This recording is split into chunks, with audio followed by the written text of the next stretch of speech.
Hi hello నమస్తే అండి. Welcome to కోడలి వంటిల్లు. ఈరోజు స్టవ్ వెలిగించకుండా ఇంట్లోనే ఉన్న ఇంగ్రీడియంట్స్‌తో హ్యాపీగా పప్పుల పొడి ఎలా ప్రిపేర్ చేసుకోవాలో చూపిస్తాను చూడండి.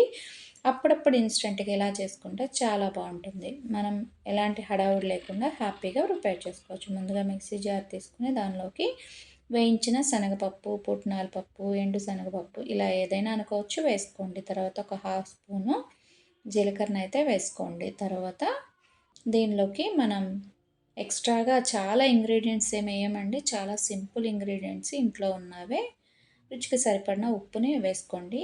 ఇక్కడ నేను పింక్ సాల్ట్ అయితే యాడ్ చేస్తున్నాను. 1.5 స్పూన్ అయితే వేసుకున్నాను. నేను ఒక కప్పు శనగపప్పు, ఒక హాఫ్ టేబుల్ స్పూన్ జీలకర్ర, 1.5 స్పూను పింక్ సాల్ట్ అయితే యాడ్ చేశాను అనమాట.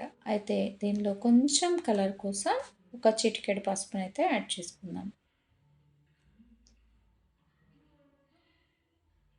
చూసారు కదా, నేను వేస్తున్న కొలతలు మీకు అర్థమైపోయి ఉంటుంది. తర్వాత దీనిలోకి కారం కావాలి కదండి. వేయించిన ఉట్టి మిరపకాయలు ఆడించుకున్న కారం పొడిని ఒక్క స్పూన్ వేసుకున్నామండి. ఒక స్పూన్ కారపొడి వేసుకొని ఇంక అంతేనండి, మన పప్పుల పొడి అయితే రెడీ అయిపోతుంది. చాలా ఈజీ అండి, చిటికలో చేసుకోవచ్చు. మనం దోశలో, ఇడ్లీలో ఈ కారపొడి వేసుకొని తింటే చాలా బాగుంటుంది. వెల్లుల్లి రెమ్మలు ఒక 5, 6 వేసుకోండి. ఇక మిక్సీ జార్ మీద చక్కగా మూత పెట్టేసుకొని మిక్సీ పట్టుకోండి. మెత్తగా మిక్సీ పట్టుకోండి, చాలా బాగుంటుంది. ఇక మిక్సీ పట్టుకున్న తర్వాత ఈ పొడిని మనం చక్కగా ఒక గ్లాస్ జార్లో స్టోర్ చేసి పెట్టుకోవచ్చు. ఇక దీన్ని మనం హాట్ పొంగల్ చేసుకుంటాం కదండి, పెసరపప్పు రైస్ వేసి దానిలో వేసుకోవడానికి, ఇడ్లీలో అలా చల్లుకొని నెయ్యి వేసుకొని తినడానికి, దోశ కారం దోశ తినాలనుకున్నప్పుడు కాస్త ఈ పప్పుల పొడి కూడా వేసుకుంటే చాలా బాగుంటుంది. ఇది ఉట్టి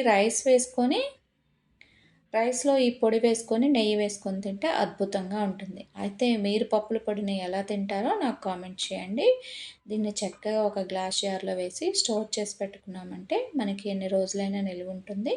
ఇన్స్టెంట్గా హడావుడి లేకుండా చక్కగా దీన్ని అన్నంలో వేసుకొని తినేసిన హాయిగా ఉంటుంది. ఇంత కమ్మటి పొడిని మీరు కూడా తప్పకుండా ట్రై చేయండి. అయితే కరివేపాకు పొడి నా ఛానల్లో ఉందండి, దాన్ని కూడా ట్రై చేయండి. ఇది కారపొడుల్లో ఇది రెండో రకం అండి. వీడియో నచ్చితే లైక్ చేసి, షేర్ చేసి, సబ్స్క్రైబ్ చేసుకోండి. మరిన్ని రెసిపీస్ కోసం నా ఛానల్ చూస్తూనే ఉండండి. Thanks for watching.